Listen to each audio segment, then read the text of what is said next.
So Heather Major, who is research fellow in New Places for New People, and who is based at Cliff College in Derbyshire, which is a Methodist college. Yeah. Thank you. And I think I have a microphone on, which is helpful. And I'm setting myself a timer because, like Dr. Bender, I have a tendency to. I get to speak about lamenting hope. Oh. Yeah, I'm trying. Okay, and the slides will come up. So I get to speak about lamenting hope. Now, this is something that is near and dear to my heart. I've been journeying with lament as being a key part of my faith and a key part of my story and my journey for 20 years. Trying to encapsulate lament within the context of hope in 20 minutes is going to be a challenge. So I'm going to try and give you a bit of an overview. Walter Brueggemann, in 1986, wrote about the costly loss of lament. When I was writing about this, I said, he wrote about the costly loss of lament, arguing that the absence of functional lament may contribute to psychological inauthenticity and social immobility, as faith communities unwittingly marginalize those who are struggling. Those key phrases, psychological inauthenticity and social immobility, were things that were written almost 40 years ago, and yet they still ring true.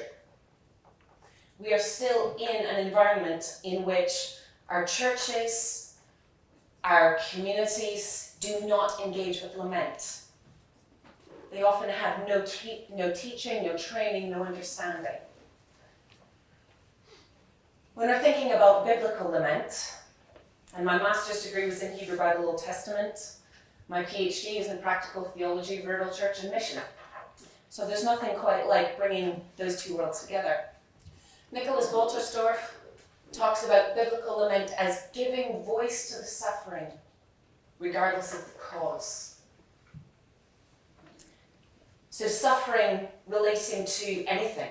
Suffering can relate to grief, can relate to dying, can relate to anger, frustration, abuse, atrocities, tragedy. But giving voice to the suffering is something that lament does. And again, Walter Brueggemann, not as an act of unfaith, but as a daring, serious faith, a defining characteristic that sets Israel's conventionalism in profound tension with all thin monotheisms and with classic Christian theology. This is an incredibly difficult thing to wrestle with, and many people within Christian churches struggle with the idea of lament. It's uncomfortable. We're supposed to be Christians, which means we're supposed to have victory. We're supposed to be okay. I can get through all things through Christ who strengthens me. Wonderful. But where do I go when the world is broken? Where do I go when there is pain? When there is suffering? When there is sorrow? I specifically chose the title Lamenting Hope because of the ambiguity of it. Is it hope that laments, or is it lament that hopes? How intertwined are lament and hope? On the one hand, you have questions of theodicy. Where was God when that happened? Where was God in Rwanda? Where was God when Grenfell fell? Where was God? How do good things always seem to happen to the worst people, and bad things happen to the best people? How do we deal with this? God, where are you? But biblical lament has a covenant foundation. There's an expectation based on a covenant-keeping God. We were talking about summoning hope. That idea of crying out, hope, come closer. We need hope. The covenant that we see in biblical lament is founded on an expectation that God will respond. Even if I don't necessarily see it at the moment, I am going to demand a hearing. There's an emotional honesty and authenticity within biblical lament that is incredibly brutal. It is visceral. It is often uncomfortable. Some of the language you get in laments, I'm sorry, I didn't mean to bring the house down. Some of the language we get in the biblical laments is mind-boggling, really. And it can be deeply uncomfortable, particularly for those who have grown up in largely Western-informed churches. Where you're not supposed to articulate anger with God. Where you're not supposed to talk about the things that are tough. Put on a smile, go to church. How are you? Fine. We don't want to talk about the struggle that it was for me to be able to get out of the house this morning because I desperately wanted to kill the people that were on the roads, or because I was just struggling so much with the week that I've had that it was so hard for me to be able to come to church because I knew that somebody was going to come up to me and was going to ask me, how was your week? It was fine. Because there's a fear of how people will respond to me saying I'm not okay. Benda talked a bit about the shame of being afraid. How difficult is it to articulate fear, to articulate hurt, doubt? But the emotional honesty and authenticity provides a foundation for relationship. Can you truly have a relationship if you are unwilling to be emotionally honest? That relationship is going to struggle. But there are tensions between expectation and experience. One of the things that I love about lament is that it gives a vocabulary for being able to articulate, this is my expectation, this is my experience, and these things do not match. And now I need to figure out how to deal with this. How do I respond to this? I would argue that lament is essential. It is an essential human expression. When I was doing my honours degree, I was writing on Psalm 13 as a model of lament. And in a conversation with my dissertation supervisor, we were talking about whether or not lament is kind of foundational to what it means to be human. Whether or not Jesus lamenting on the cross was the culmination of the incarnation. That it was imperative for Jesus to be able to share lament and understand that idea of the distancing, the separation from God. God, why have you forsaken me? And being able to express that as being fundamental to the culmination of the incarnation.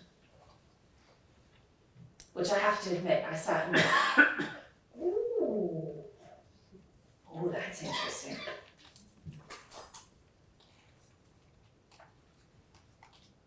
One of the things about lament is that we're talking about perspective and practice. A theology of suffering or a theology of lament is something that I could go on about for ages. I don't have time.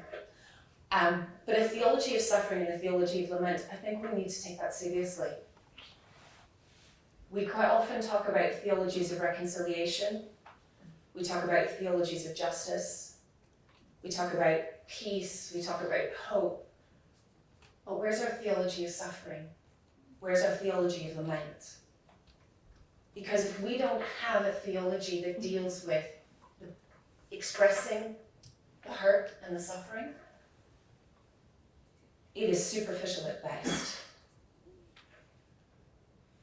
But one of the things that's really important is recognizing that lament comes from a position of helplessness or powerlessness. Lament is very often a cry from the position of somebody who cannot fix it, who cannot rely on anything else. This makes it very difficult for people who are in places of power and privilege to engage with lament. The reality is that in majority white Western churches, the concept of lament is so far distant because there is a place of power that is occupied. That means I don't need anybody else. I don't need God in my situation because I can rely on the system to support me. I can rely on the system, the organization. I can rely on other things. Generally speaking, when people who are used to places of power and privilege, when they begin to experience lament, it's when they no longer have power, when they feel helpless. When I was introduced to and began my journey with lament, it was because absolutely everything had been stripped away. I walked a journey with a cousin who was a year younger than I was, who was dying of cancer. At the same time, I was failing my second year of university, and I was this close to losing my job because I was trying to balance full-time study with full-time work, with walking a journey of grief. My life fell apart. Everything that I thought I could rely on, my trajectory in terms of developing a career, going through university, any of those things got stripped away. And then my dad said, it's time for you to leave home. Are you insane? Now I've gone through this sort of breaking down, and now my dad's going, well, it's time for you to go.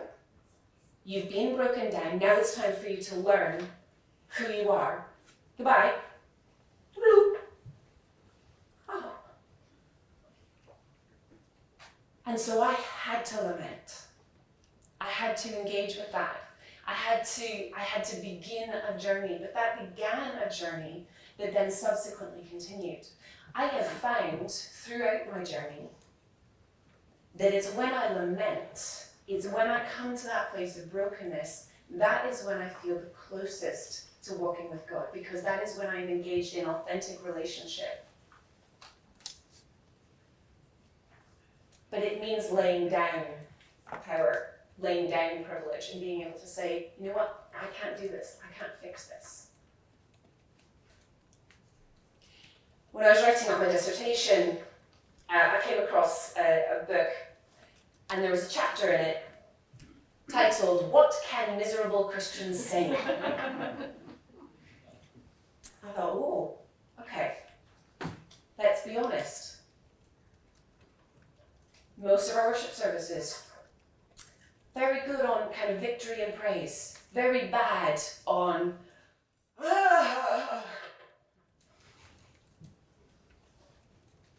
Lament is a liminal place. We've been hearing a lot about liminality, about those kind of in-between spaces, the places of encounter,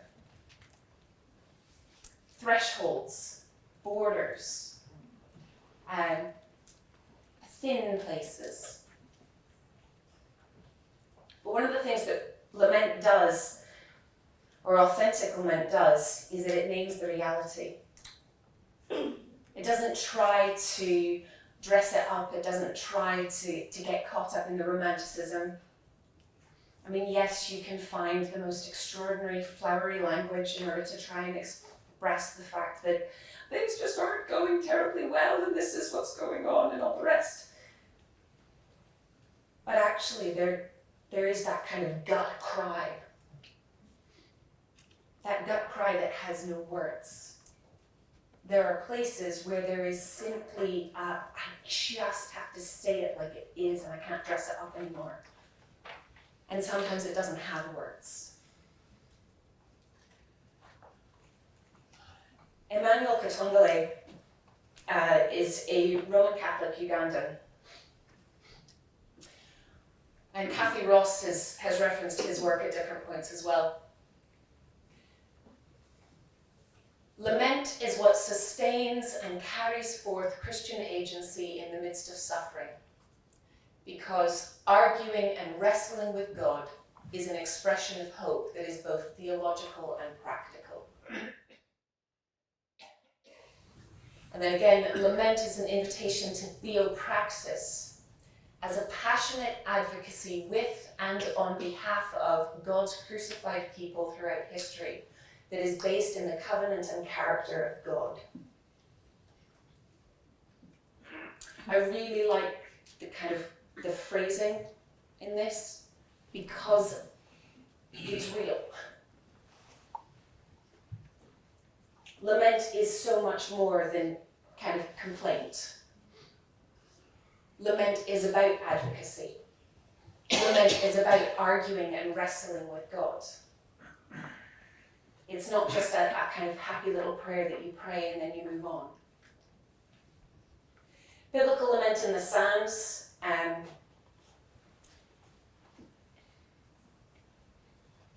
you get both individual and corporate laments.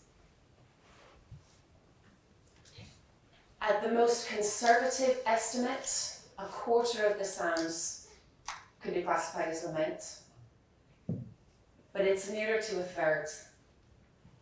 Nearer to a third of the Psalms include at least some element of lament. Can you imagine what would happen if our churches included a third of sung worship as lament? What would that do? What might that do? What might it do if we intentionally incorporated lament into our practice? There are key components in psalmic lament. The address, the complaint. So the address, who is it that I'm trying to speak to? Who is it that I'm demanding attention to? The complaint. The petition. This is what I want you to do. The demand for action. A statement of motivation, and this one's often the difficult one when we're talking about psalmic laments. Do this because this is the outcome. A confession of trust and praise. Not all of these elements turn up in all of the lament psalms. But Psalm 13 is the one that has been part of my life for 20 years. And it is a great model. It is nice and short. So we're going to start off with the first couple of verses and then I'll flip to the next one. How long, Lord, will you forget me forever? How long will you hide your face from me? How long must I wrestle with my thoughts and day after day have sorrow in my heart? How long will my enemy triumph over me? We have an address, specifically the name. It is specifically the covenant name of God. It is Hashem. How long, Lord? This isn't just some random deity. It is a covenant God. Will you forget me forever? There's a very specific complaint. My enemy is triumphing over me. I am wrestling with my thoughts, wrestling with everything that's going on, and overburdened with sorrow. And then we have the demand, this petition. What do I want you to do? Look on me and answer, Lord my God. Give light to my eyes, or I will sleep in death. So that's the motivation. Give light to my eyes, or I will sleep in death. There is no other way out for me. And my enemy will say, I have overcome him. My foes will rejoice when I fall. Now in Hebrew, these last two verses are one. They're one verse. It's 6 verses long, and only one of them is trust and praise. But I trust in your unfailing love. My heart rejoices in your salvation. I will sing the Lord's praise, for he has been good to me. The confession of trust and the statement of praise. One of the things that I love about Psalmic Lament is that it provides a model. It provides a vocabulary, but it also provides some element of structure. Because sometimes when we're so overwhelmed by circumstances, it can be impossible to be able to see a way of even being able to begin expressing it. And I love the fact that the Bible gives us examples, permission, opportunity. Glenn Pemberton, in his book After Lament, says, we must restore lament if for no other reason than language is the soil in which relationships grow. Soil too shallow to permit the harsh honesty and intensity of lament will never hold when the winds blow and the storms let loose their vengeance. When we desperately need language and relationship with the Lord to survive the night.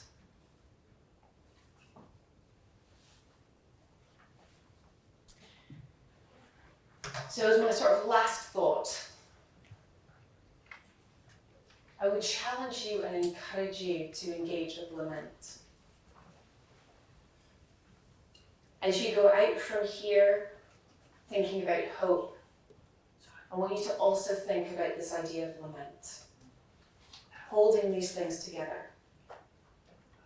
Because this is part of what we can do.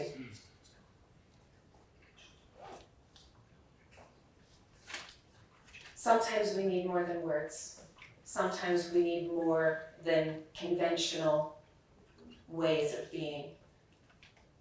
And I just happen to believe that lament is one of them. So thank you very much.